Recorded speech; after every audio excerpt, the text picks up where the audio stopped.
کہ اس دنیا کے اندر یونانی ایک قوم گزری ہے جو بڑے ہوشیار سمجھے جاتے تھے اور وہ انتہائی عقل مند تھے.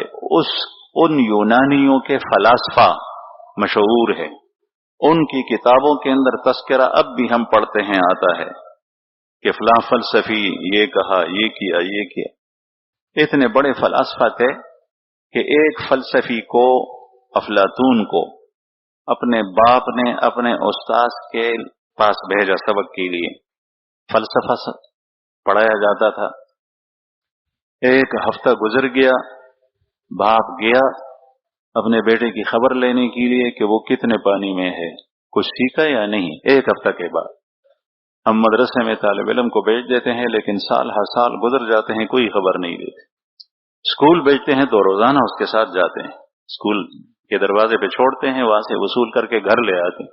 باپ نہ ہو تو ماں اس طرح کرتی ہے، اس لیے کہ اس نظام تعلیم کی اہمیت ہے اور دینی مذہبی نظام تعلیم کی اہمیت نہیں، چھوڑ دیتا ہے جو بھی کریں. میں نے یہاں کے قاری صاحب کو کہا کہ بچوں کو کہو کہ صفائی کا اہتمام کرے، بچے کو مارو بالکل نہیں، لیکن صفائی کا اہتمام کرے، ٹوپی پہنے، سر کے بال درست رکھیں اور صاف کپڑے پہنے، صاف ہو کر گھر سے آ جائیں. تو جب یہ شرائط اور یا جب غیر حاضری ہو تو اس بچے کو کہو کہ اپنے باپ کو لے کر آئے تاکہ اس سے پوچھا جائے کہ تم 3-4 دن سے کہاں تھے. تو وہ باپ بچے کا والد یہاں مدرسے میں آنے کے بجائے وہ کہتا ہے پریدا مڑا سبق چھوڑیا زنشم مدرسے مسجد جا کر کیا کریں گے، چھوڑ دو اس کو، مجھے تکلیف دیتا ہے، میں اپنا کام نہیں چھوڑ سکتا. یہ ہے دین کی قدر و قیمت. تو افلاطون کا باپ ایک ہفتہ کے بعد اپنے بیٹوں کو دیکھنے کے گیا کہ اس نے کچھ سیکھا، یعنی ایک ہفتہ کے بعد اس کا استاذ تھا، اس کے پاس گیا، اس سے پوچھا کہ میرا بچہ کیسے چل رہا ہے. چھوٹا بچہ تھا اس وقت. اس نے کہا کہ خود ہی دیکھ لینا کہ کس طرح چل رہا. اس کو بٹھایا اور افلاطون کو بلایا، وہ نہیں تھا. اس کو بلایا تو اس کو کہا کہ جاؤ، استاذ نے کہا پانی لے کے آؤ. وہ پانی لینے کے لیے گیا. اسی دوران جب وہ باہر پانی لینے کے لیے گیا تو استاذ ایک چٹائی کے اوپر بیٹھا تھا اور بچے کے باپ کو بھی ساتھ بٹھایا تھا.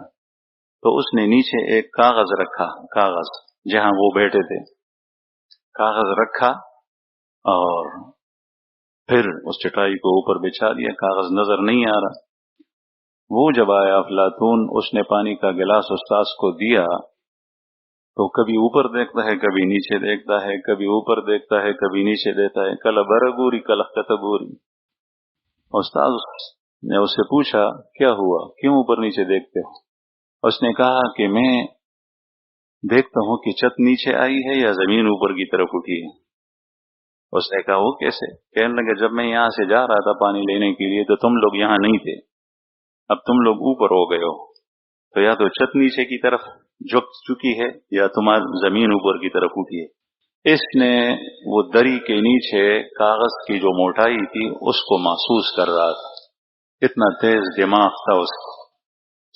تو آپ لوگ اس بات کو سمجھیں گے یا نہیں، لیکن میں آپ اتنے ہوشیار تھے، اتنی تیز عقل والے تھے یہ یونان کے بسنے والے، لیکن انہوں نے عقل کی وجہ سے اللہ تعالیٰ کے وجود کا انکار کیا. وہ کہتے ہیں کہ عقل سے یہ ساری چیزیں پیدا ہوتی ہیں، یہ درخت بھی عقل سے پیدا ہوتے ہیں اور یہ ساری چیزیں عقل اول پہلے بنا، پھر اس نے عقل ثانی کو پیدا کیا، پھر عقل ثالث کو پیدا کیا، پھر عقل رابع کو پیدا کیا، پھر عقل عاشر کو پیدا کیا، اب عقل عاشر پوری کائنات کو پیدا کیا. وہ خدا کو نہیں مانتے، وہ عقل کو مانتے ہیں. عقول عاشرہ یہ فلسفیوں کے ہاں بنیادی عقیدہ ہے.